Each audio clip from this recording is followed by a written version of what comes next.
جی السلام علیکم۔ آپ دیکھ رہے ہوں گے کہ آپ کو پتہ لگ چکا ہوگا کہ یہ آج میں آپ کو کس چیز کے بارے میں بتانے والا ہوں۔ یہ ہے دیسی اجوائن یعنی اجوائن۔ اس کے میں فائدے آپ کو بتا دوں۔ یہ ہاضمہ بہتر کرتی ہے، گیس اور بد ہضمی اور معدے کے جلن کے لیے بہترین ہے۔ یہ مردانہ طاقت اور سانس کی تمام بیماری کے لیے ٹھیک ہے۔ ایک آپ کو بتا دوں بات، جو کروڑ پتی ہیں، ارب پتی ہیں، کھرب پتی ہیں، جو جتنی ایکٹر ہیں، female actor, Indian actor, Pakistani actor, وہ اپنے آپ کو سمارٹ اور خوبصورت اور معدے کی تمام بیماریوں سے بچانے کے لیے انہوں نے اپنی زندگی کا حصہ بنایا ہوا ہے اجوائن اور سونف کو۔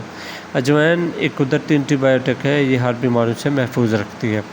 یہ جو کھانسی، دمہ اور زکام کے لیے بھی ٹھیک ہے، درد وغیرہ کے لیے، جوڑوں کے درد کے لیے بھی ٹھیک ہے، خون کی روانی بہتر کرتی ہے، ہائی بلڈ پریشر کنٹرول کرتی ہے۔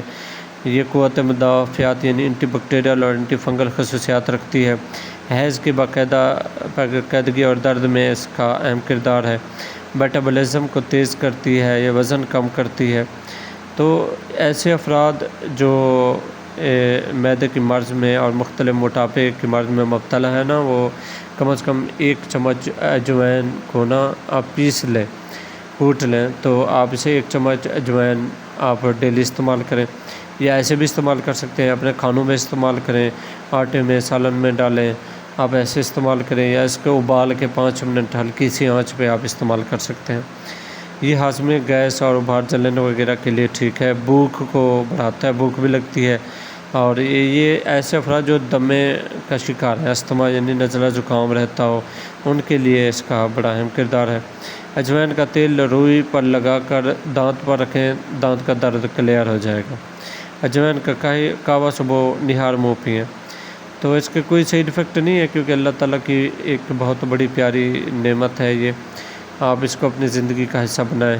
آپ یہ کوشش کریں، سونف، اجوائن اور اس کے ساتھ آپ زیرہ، یہ کالا زیرہ یا سفید زیرہ ہے، آپ اس کو کوٹ لیں، اس کی پاؤڈر بنا لیں، آپ اس کا 1 چمچ صبح شام پانی کے ساتھ استعمال کریں۔ یا آپ خالی اجوائن استعمال کرنا چاہیں تو تھوڑی سی اجوائن چبا کے منہ میں ڈال کے آدھا چمچ اوپر سے پانی بھی پی سکتے ہیں، تاکہ معدے کی یہ گیس، ابھار، جلن کا یہ بیماری آپ کی مستقل ٹھیک ہو، ہاضمہ بھی ٹھیک ہوگا۔ آپ دیکھیں کہ جادو کی طرح آپ کا وزن کم ہوگا، مردانہ صلاحیت بہتر ہوگی، دل کو سکون ملے گا، ذہن آپ کا فریش ہوگا، مائنڈ آپ کا پرسکون ہوگا، ذہن پہ کوئی برڈن مسائل نہیں ہوں گے، مطلب ایک سٹریس ٹائپ ختم ہو جاتا ہے۔ تو سٹریس کی بیماری، معدے کی بیماری سے ہی، معدے کے مسائل سے ہی سٹریس کی بیماری شروع ہوتی ہے۔ لہذا اس کو اپنی زندگی کا حصہ بنائیں اور بے شمار بیماریوں سے محفوظ رہیں۔